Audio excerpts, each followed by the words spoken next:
cloroplastos. A molécula responsável pela absorção de energia luminosa é a clorofila. Nos procariontes, como as algas cianofícias ou cianobactérias, a clorofila está localizada em membranas superpostas no citoplasma. Já nos eucariontes, como os vegetais, elas estão reunidas numa estrutura especializada em fotossíntese, o cloroplasto. Os cloroplastos constituem o organoide mais importante do grupo dos plastos ou plastídeos, onde se classificam como cromoplastos, ou seja, plastídeos que possuem pigmentos coloridos. No caso dos cloroplastos, o pigmento predominante é a clorofila, de cor verde. Existem outros cromoplastos com predominância de outros pigmentos, chamados pigmentos carotenoides. São eles eritroplastos, com pigmento vermelho, xantoplasto, com pigmento amarelo, e feoplasto, com pigmentos pardos. Bom, além do pigmento predominante, os três possuem clorofila e realizam fotossíntese. No grupo dos plastídeos, encontramos também os leucoplastos, que são incolores e não fazem fotossíntese. É o caso do amiloplasto, que armazena amido, do oleoplasto, que armazena óleo, dos proteoplastos, que armazenam proteínas, etc. Os plastídeos são estruturas derivadas dos proplastídeos, existentes nas células não especializadas. A sua diferenciação depende do tipo de especialização da célula e da sua localização na planta. No caso do cloroplasto, por exemplo, sua diferenciação só ocorre quando as células das folhas e das partes jovens da extremidade dos caules e ramos recebem luz. No entanto, no mesmo modo que as mitocôndrias, os cloroplastos possuem DNA e equipamento para a síntese de proteínas. Por isso, também podem se autoduplicar. Os cloroplastos têm a capacidade de se transformar em outros cromoplastos, como ocorre nos frutos, que mudam de cor quando amadurecem. As folhas também vão ficando amarelas devido a essa transformação dos cloroplastos. Vejamos agora a estrutura dos cloroplastos. Observe na figura. Nos vegetais superiores, os cloroplastos se localizam principalmente nas folhas.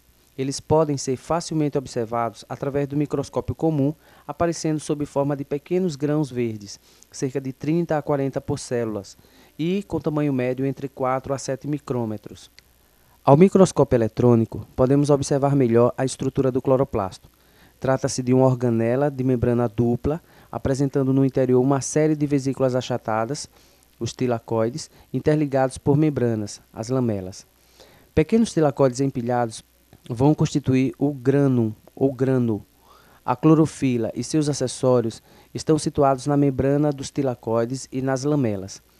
O espaço restante do cloroplasto é preenchido por uma matriz coloidal idêntica ao hialoplasma, que é chamada de estroma.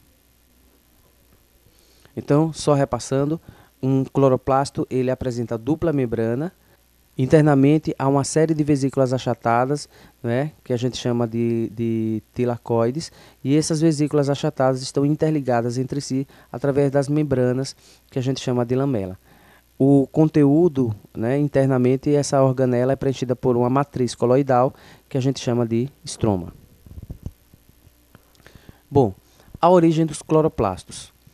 Conforme acabamos de discutir, na mesma forma que as mitocôndrias, os cloroplastos possuem um equipamento próprio para a síntese de proteínas e a reprodução.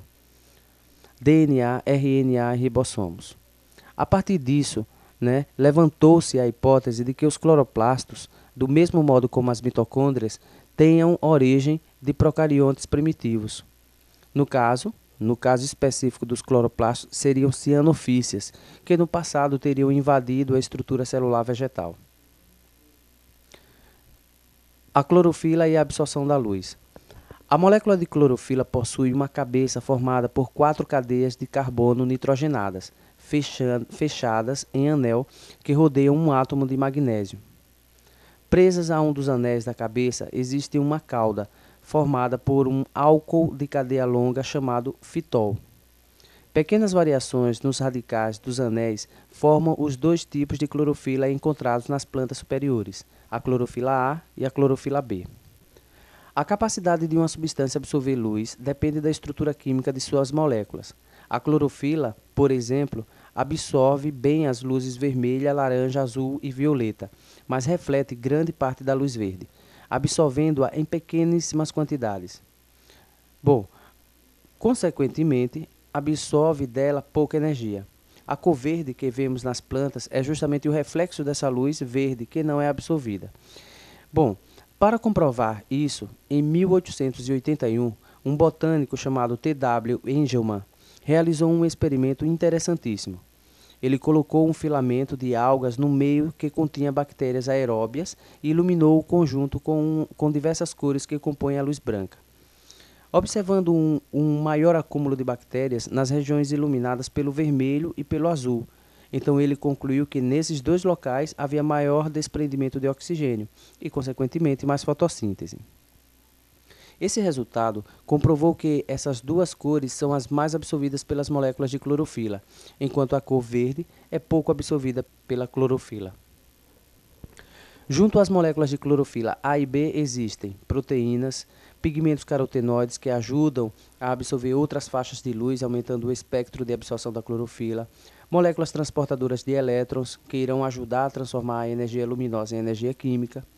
Então, esse conjunto forma o que chamamos de fotossistema, ou seja, a unidade de recolhimento e aproveitamento da energia luminosa, incorporado na membrana dos tilacoides. Ok? Então, é isso aí.